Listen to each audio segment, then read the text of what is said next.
जय जिनेन्द्र। निज स्वरूप को परम रस जामे भर्यो अपार, वंदो परमानंदमय समय सार अविकार। कुंद कुंद मुनि चंद्रवर अमृत चंद्र मुनि, आत्मरसी बनारसी वंदो पद अरविंद। पंडित बनारसी दास जी कृत नाटक समय सार ग्रंथ के बंध द्वार पर हम चर्चा कर रहे हैं और उसमें 55 नंबर तक के छंद की हमारी बात हो गई है। उसके आगे आज हमें पढ़ना है। पूर्णता की ओर ही है ये वाला। मैं एक बार वो शेयर करती हूँ स्क्रीन।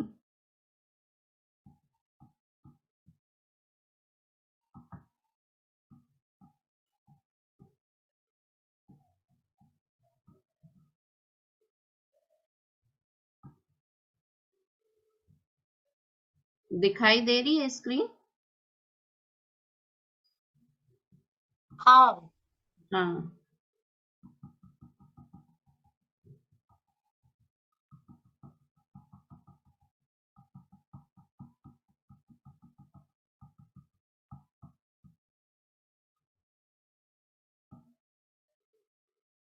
आत्मानुभव करने की विधि, ये हमारा अंतिम जो चला था वो इसी के ऊपर ही चला था।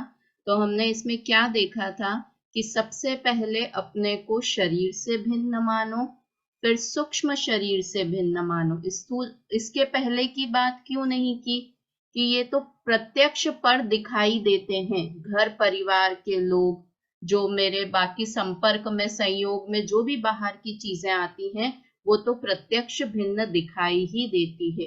किंतु शरीर के साथ एक क्षेत्रावगाह संबंध होने से मुझे ऐसा प्रतीत होता है कि जो शरीर है वही मैं हूँ।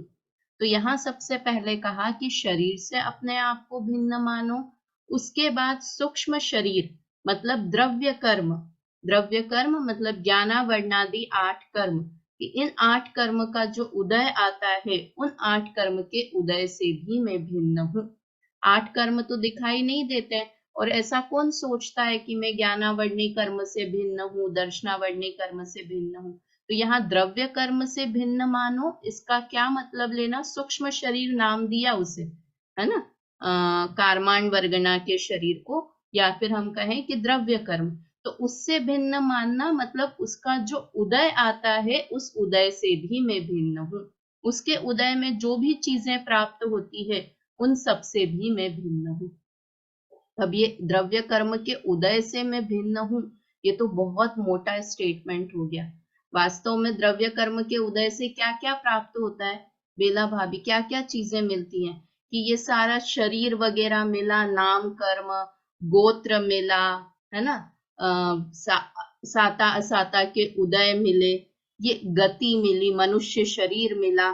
तो ये सब चीजें तो फिर भी अलग, हमने उसको तो ले लिया, शरीर से भिन्न मानते हैं। अघाती कर्म का जो उदय है उसको तो हमने किसमें काउंट कर लिया कि शरीर से भिन्न अपने को माना, तो उसमें नाम कर्म का उदय भी आ गया। किंतु यहाँ तो ये कह रहे हैं कि जो ज्ञानावर्णी कर्म के उदय से जो क्षयोपशम मिला, उस क्षयोपशम से भी मैं भिन्न हूँ। समझ में आया? वहां तक द्रव्य कर्म के उदय से मैं भिन्न हूं ये माना, तो कहां तक भिन्न मानना कि जो ज्ञानावर्णी कर्म के क्षयोपशम से जो क्षयोपशम हुआ, जो ज्ञान हुआ, वो तो मेरा है, किंतु ये इतना ही ज्ञान में हूं जितना मुझे क्षयोपशम हुआ, ये ज्ञान मेरा है, ऐसा मानना, उससे भी मैं भिन्न हूं, है ना। तो और उसके बाद लिखा अष्ट कर्म भाव की उपाधि, मतलब अष्ट कर्म के उदय में जो चीजें प्राप्त होती हैं वो ऐसी उपाधि रूप भाव कौन से हुए कि मोह राग द्वेष के परिणाम हुए, उनसे भी मैं भिन्न हूं। मान पाते हैं हमने ये तो बहुत मोटे तौर पे पढ़ लिया कि मैं शरीर से भिन्न हूँ, द्रव्य कर्म से भिन्न हूँ, भाव कर्म से भिन्न हूँ। किंतु और उसके बाद यहाँ पे लिखा उसमें भी जो सुबुद्धि का विलास मतलब भेद विज्ञान की जो प्रोसेस हुई, उस प्रोसेस से भी मैं भिन्न हूँ।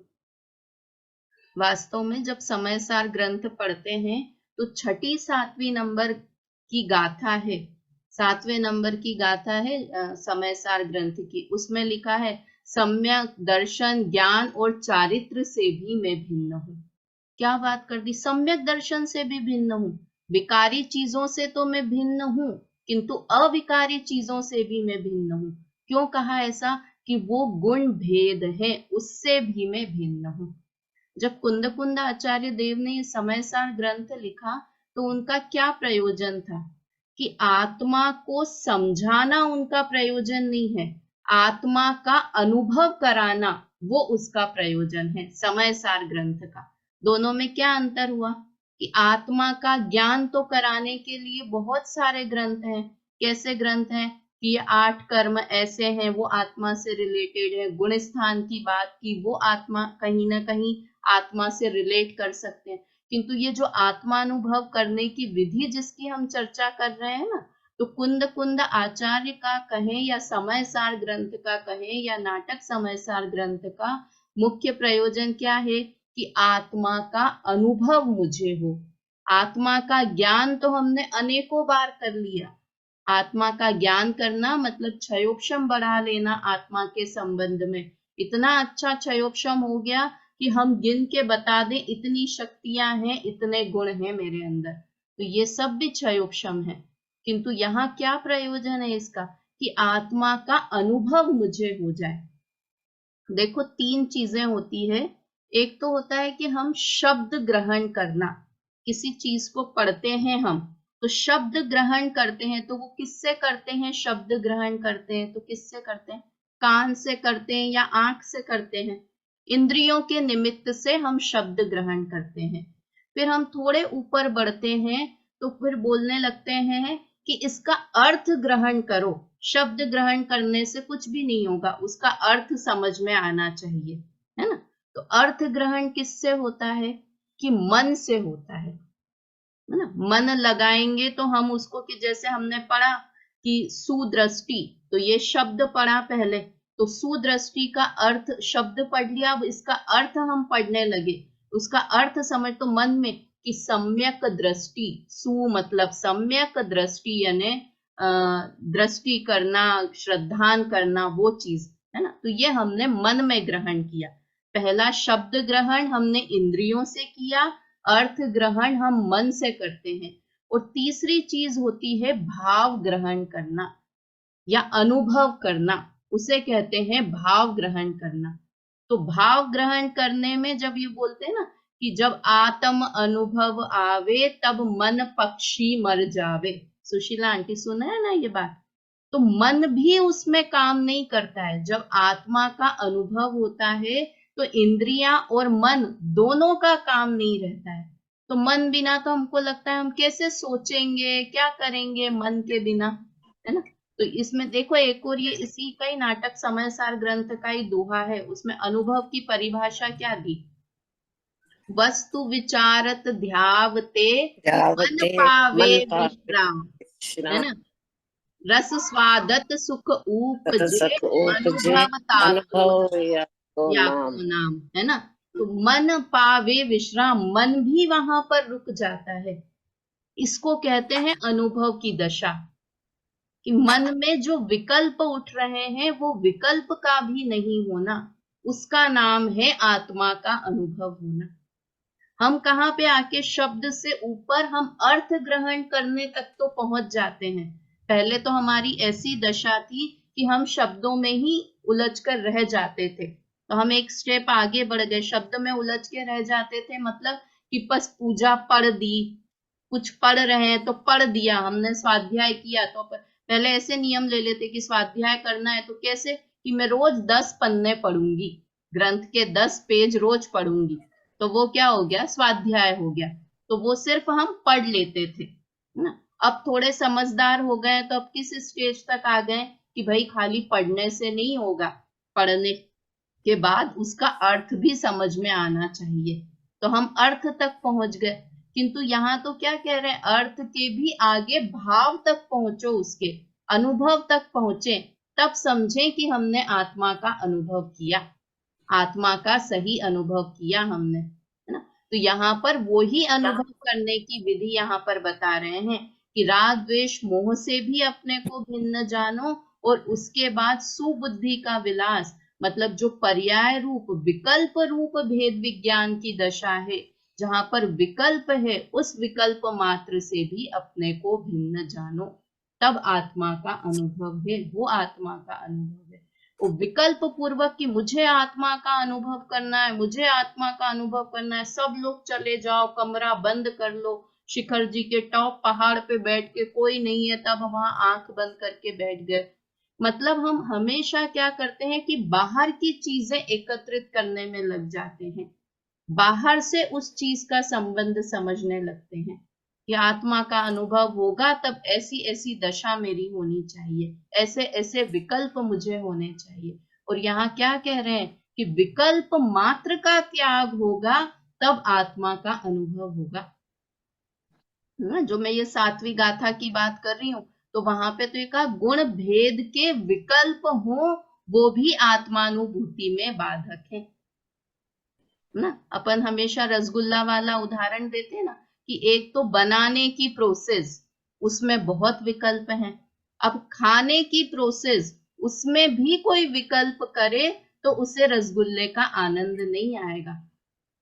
खाने में भी विकल्प करे, मतलब ये कितना सॉफ्ट है, कितना बड़ा है, बराबर मीठा है या नहीं है, जब तक हम उस विकल्प में हैं, अगर हम कितना बड़ा है नहीं, अरे ये तो बहुत मीठा है, अरे ये तो परफेक्ट साइज का है, अरे ये तो थोड़ा सफेद अच्छा है, पीला नहीं है, ये विकल्प भी है, तो हम उस चीज का मजा नहीं ले पा रहे हैं।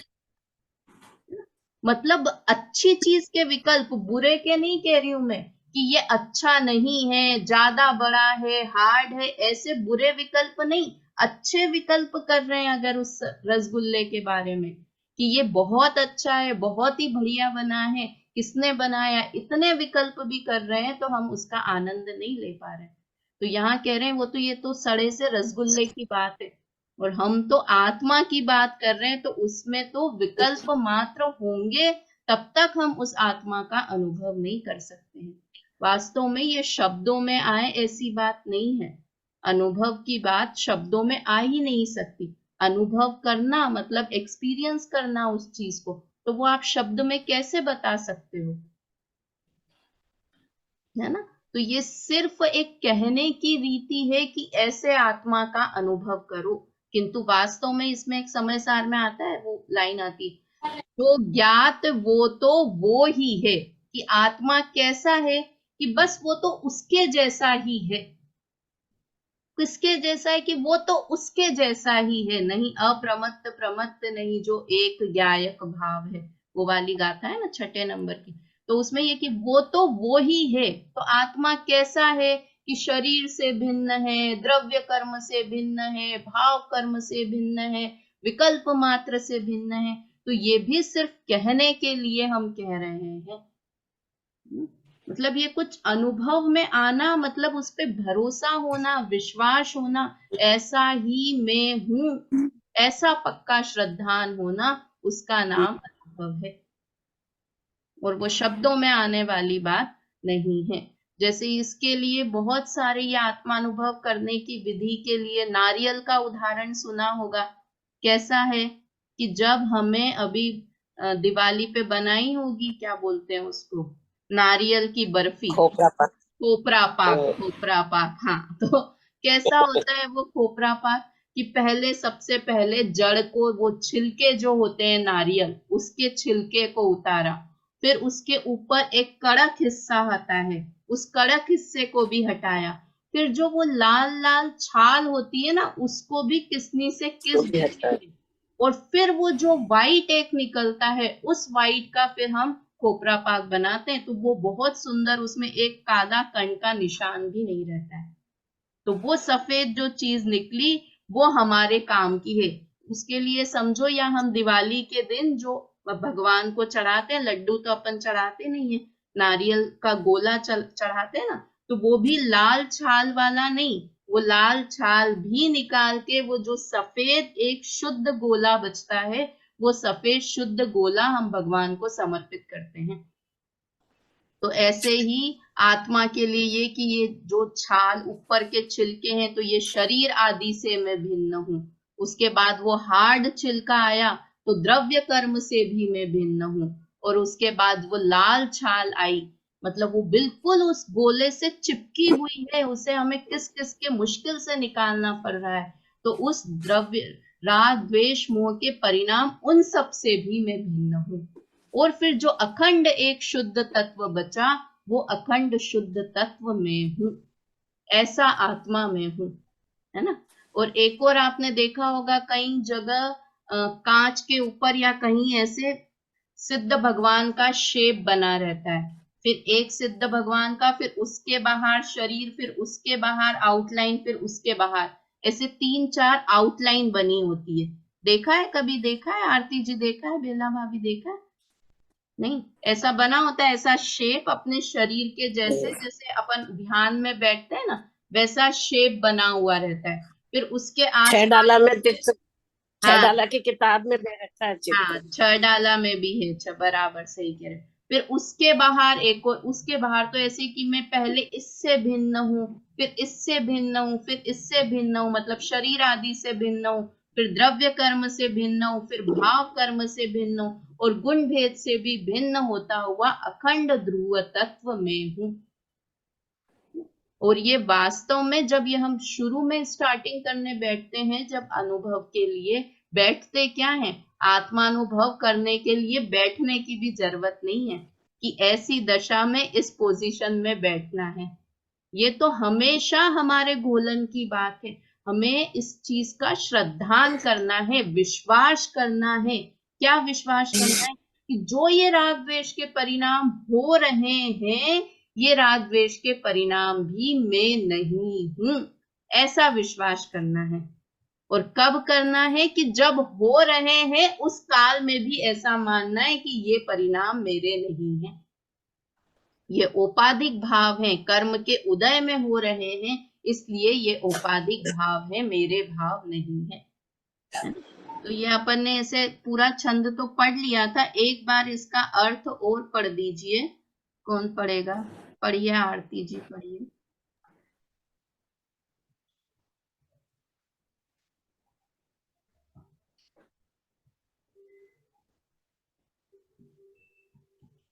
तो ऊपर नीचे,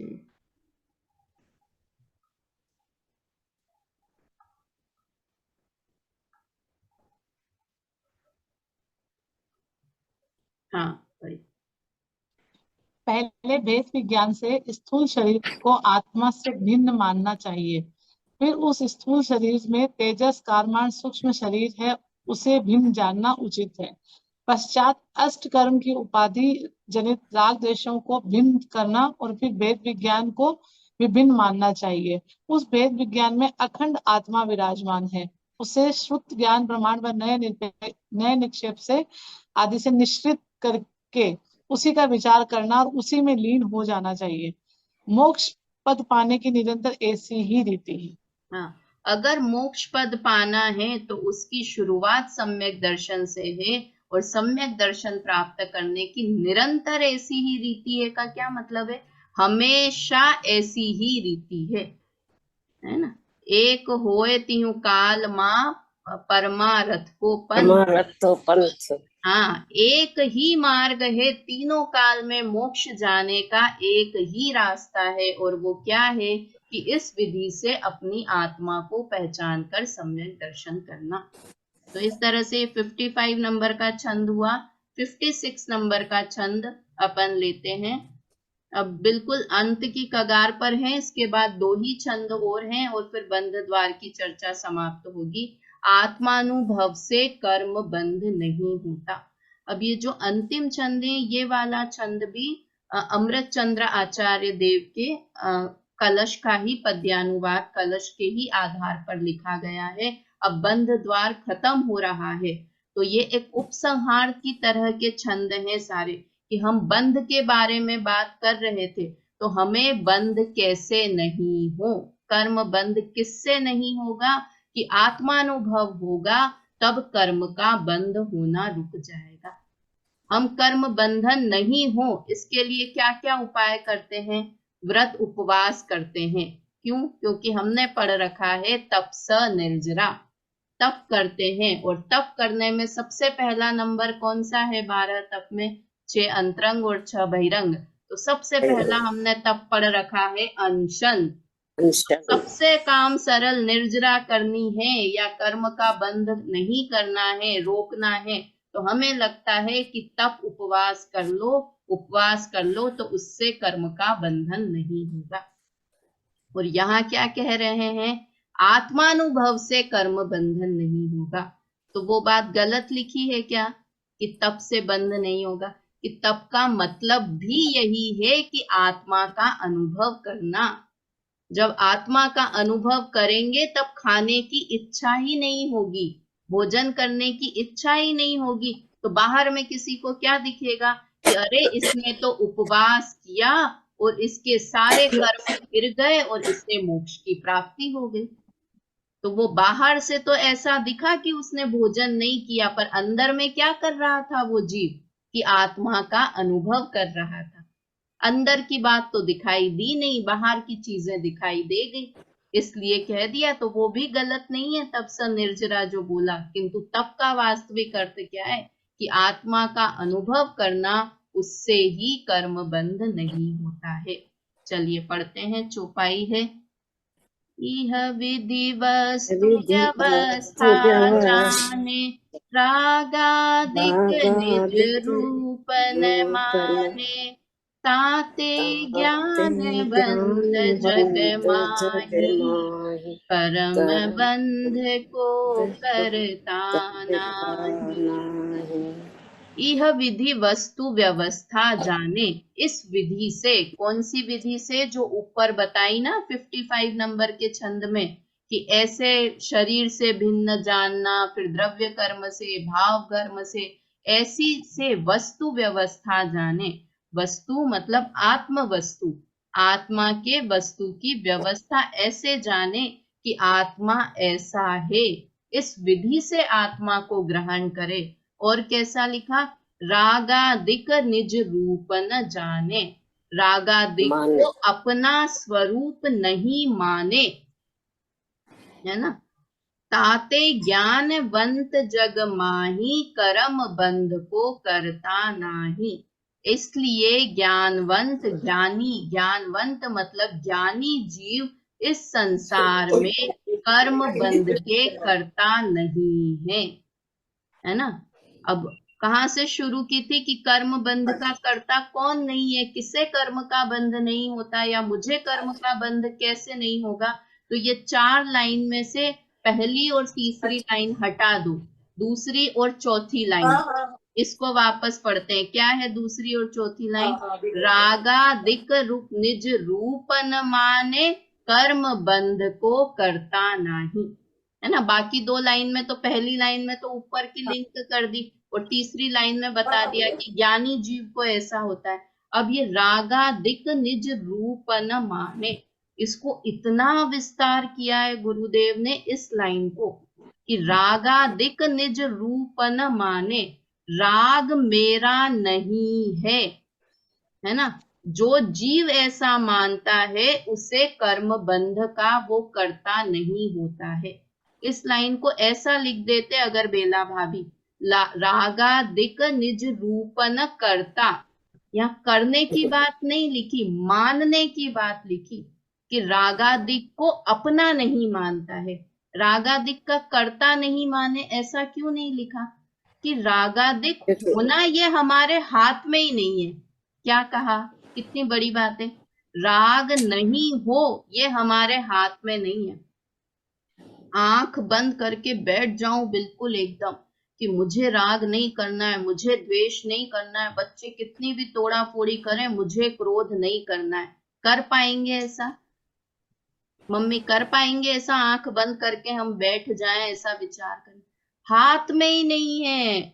वो सड़े हुए टमाटर जैसा हाल है कि मैं आंख बंद करके सोचूं कि मुझे नहीं सोचना है सड़े टमाटर के बारे में, किंतु वो हमारे हाथ में ही नहीं है। विकल्प आने होंगे तो आएंगे ही, है ना। हमने सूरदास जी ने क्या किया था कि उन्हें स्त्रियों को देखकर बुरे विकल्प आते थे। कोई स्त्री, सुंदर स्त्री देखी तो उनके मन में काम वासना का विकारी भाव जागृत होता था।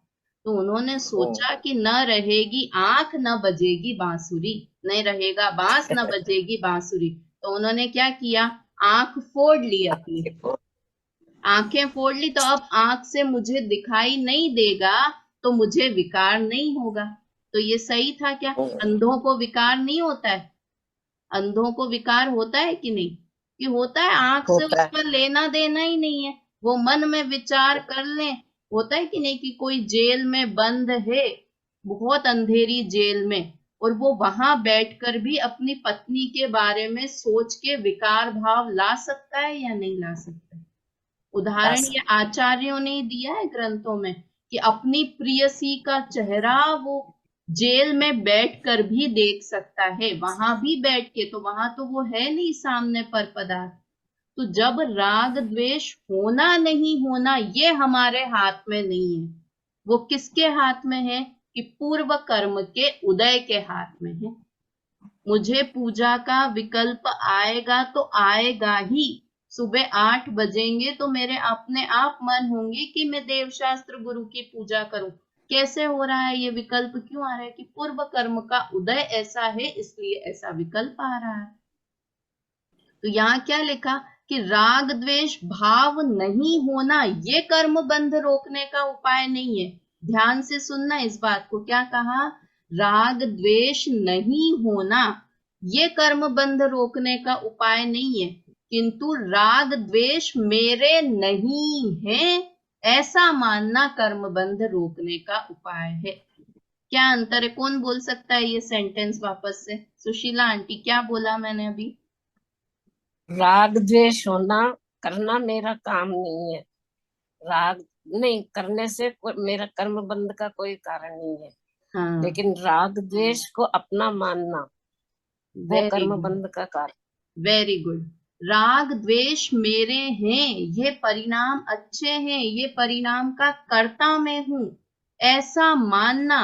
राग द्वेष में स्वामीपना करना, गुरुदेव की भाषा में बोले तो वो एक शब्द बोलते हैं कि राग द्वेष का स्वामी अपने को मानना ये कर्म बंधन का कारण है ना। अंतर समझ में आया करने और मानने में?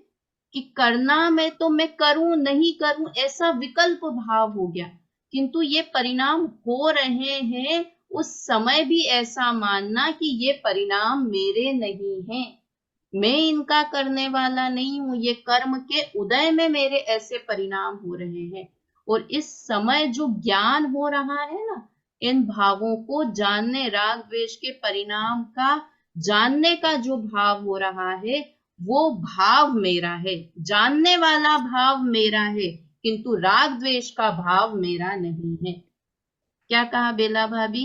राग द्वेष का जो भाव हो रहा है राग वो द्वेष मेरा को, भाव नहीं है। हाँ हाँ, जानना मेरा काम है और मानना, मतलब मानना मेरा काम है और होना मेरा काम नहीं है। वो नहीं होएगा है, तो हाँ, होएगा।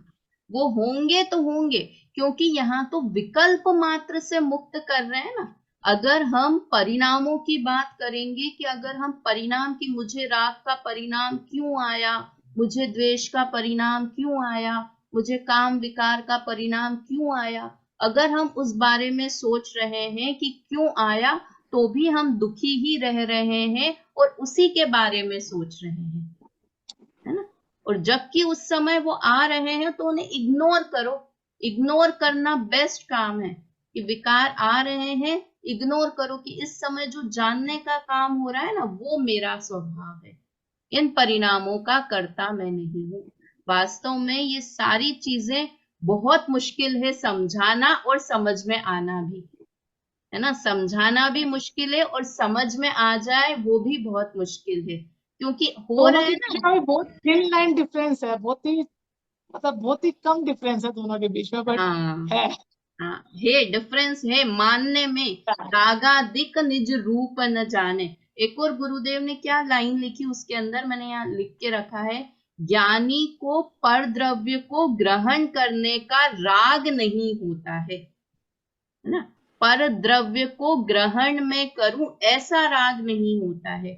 यहाँ तो परद्रव्य से तो अपन और आगे की बात करें कि परद्रव्य यानी क्या परद्रव्य नहीं ग्रहण करते हैं, उनके पास परद्रव्य का संयोग नहीं रहता है।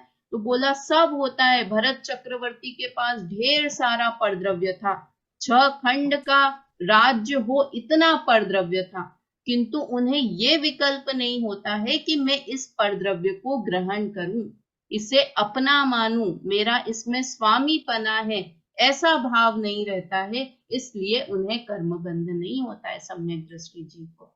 भोगते हुए भी नहीं मानते। हाँ, करते हुए नहीं करते, भोगते हुए नहीं भोगते, ये सारी बात ज्ञानी जीवों के लिए होती है। करते हुए भी नहीं करते हैं, भोगते हुए भी नहीं भोगते हैं। इसका अर्थ एक बार पढ़िए, सुशीला आंटी पढ़िए इसका अर्थ। संसार में सम्यक दृष्टि जीव ऊपर कहे अनुसार आत्मा का स्वरूप जानता है और राग द्वेष आदि को अपना स्वरूप नहीं मानता, इससे वह कर्म बंध का कर्ता नहीं है। हाँ, कर्म बंध का कर्ता नहीं है, मतलब उसे कर्म बंध नहीं होता है ना। ऐसा तो ज्ञानी करता है। अब हमें इसमें से क्या ग्रहण करना कि अगर हमें कर्म बंध नहीं करना है तो राग द्वेष को अपना स्वरूप नहीं मानना है। इतना सरल सा काम है। अगर हमें कर्म बंध नहीं करना है तो राग द्वेष मेरे स्वरूप है ऐसा मानना बंद कर देना है। तो राग द्वेष मेरे स्वरूप नहीं है तो फिर मेरा स्वरूप क्या है कि इन राग द्वेष का भी ज्ञान होना, वो ज्ञान करना, वो मेरा स्वरूप है। और ये कई बार हमको समझ में भी आता है कि हमको गुस्सा आ रहा है बहुत तेज और हम उस गुस्से को जान रहे हैं ना, मुझे बहुत तेज गुस्सा आ रहा है। ये सेंटेंस बोला तो इसमें 2 चीजें हो गई कि एक कोई करने वाला अलग है और मुझे हो रहा है ऐसा जानने वाला अलग है। समझ में आया? मुझे आज बहुत पूजा करने में मेरा बहुत मन लग रहा है, तो ये पूजा करने का भाव एक अलग आदमी कर रहा है, एक अलग आदमी कर रहा है, मतलब ये अलग क्रिया हो रही है। और मुझे जानने में आ रहा है कि आज मेरा पूजा करने में बहुत मन लग रहा है। ये जानने में आ रहा है ना, तो वो जानने में आ रहा है वो तो मेरा काम है। जानना जानना जानना वो मेरा काम है, और पूजा करने की क्रिया हो रही है, जो भाव हो रहा है वो अलग काम है। थोड़ा सा अपनी बुद्धि को सूक्ष्म करेंगे तो हमको हर चीज में 24 घंटे में जो भी काम होता है ना, हम उसमें जानने वाली जो चीज हो रही है वो सब काम मैं कर रहा हूं, और जो बाकी के जितने भी विकल्प हो रहे हैं वो विकल्प मैं नहीं हूं, वो विकल्प मात्र मैं नहीं हूं। ऐसा यहाँ समझने का भाव है, समझाने का भाव है। अब कर्म ये बंध द्वार खत्म होने आ गया, और अब भी हमें समझ में नहीं आए कि बंध का असली कारण क्या है, तो फिर हमने बंध द्वार पढ़ा ही नहीं, है ना। बंध का असली कारण बाहर की क्रियाएं बिल्कुल नहीं है ना। बाहर जो चीजें होती हैं, बाहर में जो क्रियाएं नहीं है, और जो भाव हो रहे हैं वो करने के वो भी नहीं, किंतु उन भावों का कर्ता मैं हूं ऐसा मानना, वो कर्म बंध का कारण है। 3 अलग अलग तरह के कथन आते हैं। कई बार आएगा कि कर्म बंध का कारण पर द्रव्य का आश्रय करना है, जो कि अपन ने पढ़ा था मोह राग द्वेष का परिणाम कैसे होता है कि जब पर संयोग करते हैं तो कर्म बंधन होता है। फिर दूसरा बनारसी दास जी कहते हैं कि जो राग द्वेष के परिणाम होते हैं वो कर्म बंध का कारण है। और गुरुदेव ने इस चीज को और सरल करके कह दिया कि राग द्वेष परिणाम का स्वामीपना जो होता है वो कर्म बंध का कारण है ना। 3 अलग अलग चीजें हो गई। पहला पर संयोग करना कर्म बंध का कारण है, ये बहुत स्थूल बात हुई। दूसरा राग द्वेष मोह के परिणाम होना वो कर्म बंध का कारण है, वो उससे और एक स्टेप आगे की बात हुई। और राग द्वेष मोह के परिणाम का स्वामीपना करना ये कर्म बंध का असली कारण है ना। मैं इन राग द्वेष, स्वामीपना यानी अर्थ समझ आ रहा है ना। मैं इन राग द्वेष परिणामों को करने वाला हूं, ऐसा मानना ये कर्म बंधन का कारण है। तो इस तरह से यहाँ पर ये हमारी चर्चा पूर्ण हुई। 57 और 58 दो छंद बचे हैं और फिर ये बंध द्वार खत्म होगा, किंतु ये दोनों एक दूसरे से रिलेटेड छंद भी हैं और इम्पोर्टेंट छंद भी हैं, इसलिए अपन इसकी चर्चा आज प्रारंभ नहीं करेंगे, ये कल करेंगे अपन 57 और 58। अभी एक बार 55 और 56 नंबर का छंद यहाँ से बोलते हैं। अच्छे छंद हैं, उसका भाव समझने की कोशिश करते हैं, और अगर याद कर सके तो ये 55 नंबर का छंद याद करिए। और कभी भी जैसे इतने अपन सुबह उठ के नमोकार मंत्र बोलते हैं, उसके साथ साथ ये तरह की चीजें भी बोलने की कोशिश करनी चाहिए। मैं ज्ञानानंद स्वभावी हूँ बोला, या इस तरह के छंद बोले, है ना। समय सार गाथाओं का पाठ किया कि जिसमें एकदम क्लियर कट आत्मानुभव की बात है, उस बात को भी इम्पोर्टेंस देना चाहिए। नमोकार मंत्र तो बोलना ही चाहिए, किंतु उसके साथ साथ इन चीजों पर भी ध्यान देना चाहिए। बोलते हैं 55 नंबर का छंद। प्रथम सुदृष्टि सो शरीर रूप कीजे भिन्न, तामे और सूक्ष्म शरीर भिन्न मानिए। अष्ट कर्म भाव की उपाधि सो कीजे भिन्न, ताहू में सुबुद्धि को विलास भिन्न जानिए। तामे प्रभु चेतन विराजत अखंड रूप, वह श्रुत ज्ञान के प्रवान उर आनिए। वाही को विचारे करी वाही में मगन हुए, वाको पद साधवे को ऐसी विधि ठानिए। ऐसा तामे प्रभु चेतन विराजत अखंड रूप, यहाँ तक पहुंचना है हमें, सबसे पार होते हुए जो चेतन प्रभु अखंड रूप से विराजमान है, वहां तक हमें अपनी दृष्टि को ले जाना है।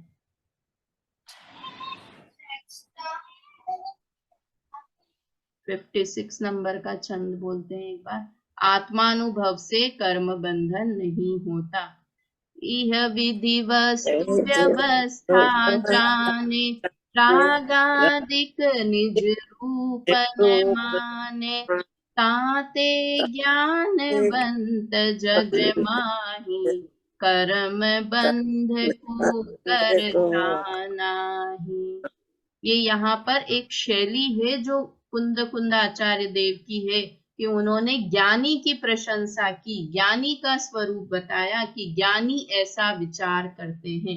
और ज्ञानी कैसा, ज्ञानी का अर्थ क्या अपन हमेशा लेते हैं, समझदार। समझदार लोग ऐसा विचार करते हैं, मतलब जो सही है उसे सही रूप में देखते हैं। तो अगर हमें भी समझदार होना है तो ज्ञानी जैसा सोचते हैं ना, वैसा सोचना हम भी प्रारंभ कर दें। जिस तरह से ज्ञानी आत्मा को देखते हैं, वैसे हम भी आत्मा को देखें। ठीक है, चलिए ये हो गया। अब कल करेंगे 57, 58 नंबर का छंद, जिनवाणी स्तुति बोलते हैं एक बार। भाव मरण से त्रस्त प्रतीक्षण, मेरे घट में अमृत घोलो। मैं विवेक बिन अंध शारदे, नय अंजन से लोचन खोलो। जय जिनेंद्र माता की जय। जय जिनेंद्र।